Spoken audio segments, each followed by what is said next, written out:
Annihilation. Annihilation. Annihilation. Annihilation. Annihilation. Annihilation. Annihilation. 1 minute at a time. Pillars of Salt became the woman who turned back, the woman who longed for her home, for her life, for her humanity. Pillars of Salt she became, as her lot trudged on. She becomes nothing in the darkness of the night, disappears in the caressing wind, and scatters across the land. Her sorrow does not go unnoticed. Pillars of Salt became the woman who turned back, the woman who rose from the white ashes of the flames that engulfed her home, her life, her humanity. She stands, her lot behind her, and speaks for those who have not yet risen. Her voice does not go unheard. What if Bam? Pillars of Salt. The script at this point has barely introduced us to Radek or Shepard. Lena still talks just to Thorensen on the viewing platform. In the film, and in the script, Lena has just been told that one guy made it out of the Shimmer. From the script, Thorensen, the only one. They've got him in an induced coma in the med center. Lena, I did hear that. Thorensen, so technically, he wasn't the first to walk out of Area X. He was the second. Lena frowns. Lena, the second? Thorensen hands Lena her binoculars, then gestures out across the deforested area towards the tree line. Thorensen, check your 10 o'clock, about 20 meters from the tree line. Lena raises the binoculars and looks where Thorensen has indicated. Sees a bundle of rags and white bone. At this distance, the bleached dome of skull is the only thing that allows us to understand it was a human. Thorensen continued. See the bones? Lena, yes. Thorensen, he's been laid there about 6 months now. Too far away to positively ID, but from his uniform, they know he was on the previous mission. Flashback to exterior, the Shimmer/tree line, day. Long lens on the trees. A man walks out unarmed, wearing the Spec Ops uniform. Through the mirage distortion, he seems to have a long beard. Thorensen, off screen, just strolled out of the forest one day. Even at this distance, the man seems slightly dazed, or uncertain. Thorensen, off screen, continued. Didn't seem in a hurry, stood a while, started walking. The man takes a few steps in the direction of the distant wall.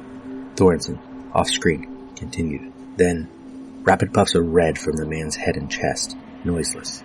Thorensen, off screen, continued. Pop. Followed by the delayed crack of the rifle retorts. Cut to exterior Southern Ridge facility/viewing platform, day. Lena, lowering the binoculars. Lena, no one saw who did it? Which is a weird line in a way, because she didn't just see the flashback. Why would you assume that no one saw who did it? I would assume, if she's saying they shot someone who came out of the Shimmer, that someone at the platform, at the facility, deliberately shot the person that was approaching. Sort of preemptive quarantine. Thorensen shakes her head. Thorensen, no, but we all got our ideas. Lena looks at Thorensen, waiting.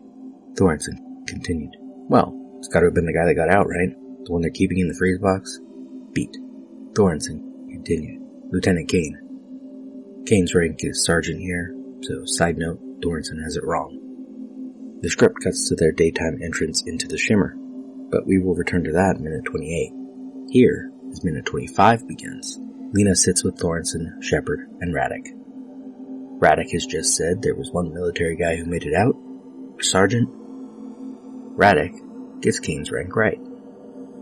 Before we get the last line of this table conversation and leave the scene, Radek is portrayed by Tessa Thompson. Born Tessa Lynn Thompson in Los Angeles, 3rd October 1983, her father is singer-songwriter Mark Anthony Thompson. Her grandfather is actor-musician Bobby Ramos. She grew up spending time in both New York and Los Angeles after her parents split up. She attended Santa Monica High School and was featured in numerous theater productions there. She has a degree in cultural anthropology from Santa Monica College. She made her professional stage debut as Ariel in Los Angeles Women's Shakespeare Company's 2002 production of The Tempest. She was nominated for an NAACP Theater Award for her 2003 role as Julie in the Theater at Boston Court's production of Romeo and Juliet, Antebellum, New Orleans, 1836. She has 56 acting credits on IMDb, starting with a guest spot on Cold Case in 2005, her film debut, and 2006 remake of When a Stranger Calls, and a 22-episode stint on Veronica Mars. She has had notable roles in Dear White People, Selma, Sorry to Bother You, Creed and Creed 2, Men in Black International, and HBO's Westworld. Like a few of her co-stars here in Annihilation, Thompson is also part of the MCU, appearing so far in Thor Ragnarok and Avengers Endgame, and set to appear alongside Natalie Portman in Thor Love and Thunder. Last year, Thompson publicly announced that she was bisexual and spoke to Net-a-Porter 29th June 2018 about her part in the Time's Up movement and her relationship with pop singer Janelle Monáe. Quote, "This is not just a job, this is my life, so I'm like, how do I want to spend it? What do I want my story to be?" It's tricky because Janelle and I are just really private people. We're both trying to navigate how you reconcile wanting to have that privacy and space, and also wanting to use your platform and influence. I can take things for granted because of my family. It's so free and you can be anything you want to be. I'm attracted to men and also to women. If I bring a woman home, or a man, we don't even have to have the discussion. That was something I was conscientious of in terms of this declaration around Janelle and myself. I want everyone else to have that freedom and support that I have for my loved ones. But so many people don't. So do I have a responsibility to talk about that? Do I have a responsibility to say in a public space that this is my person? We love each other deeply. We're so close, we vibrate on the same frequency. If people want to speculate about what we are, that's okay. It doesn't bother me." End quote. Viewing platform: Southern Reach Facility, Lena, Thorensen, Shepard, Radek. Close on Thorensen, in profile, as much of this scene has been. Thorensen: "Yeah, but you heard about the state he was in." Angle past Radek on Shepard. She glances toward Radek, then to Thorensen, then down. Radek turns away from the group, down, and toward camera. They all know that KANE is not well.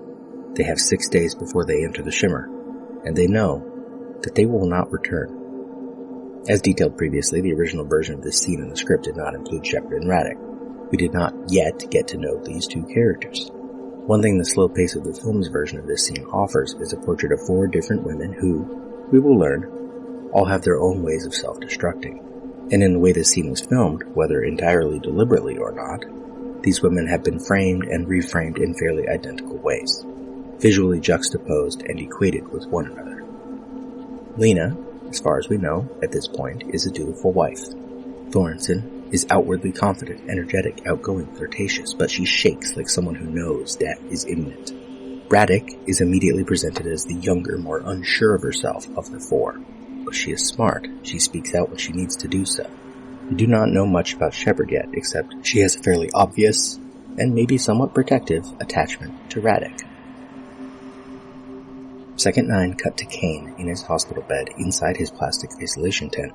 Tubes, wires, that bear tattoo. The tent's door is partly open. He breathes deeply.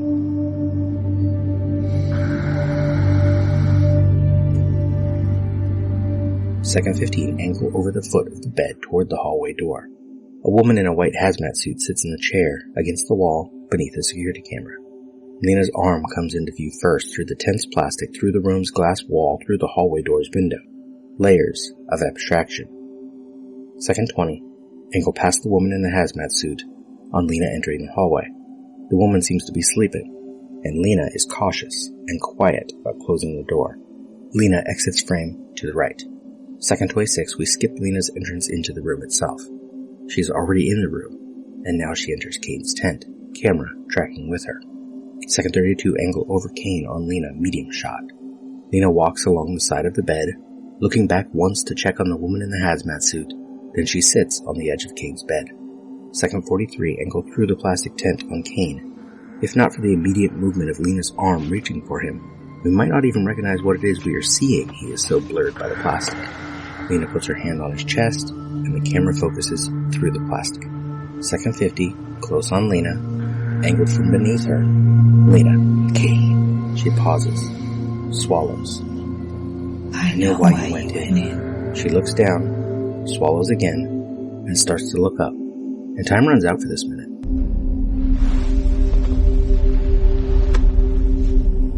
We spoke. What was it we said?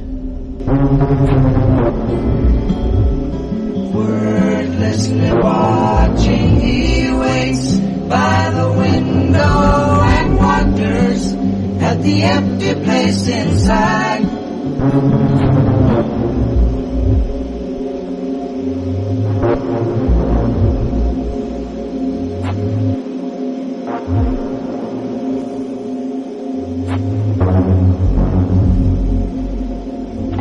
Annihilation is all we are. Annihilation.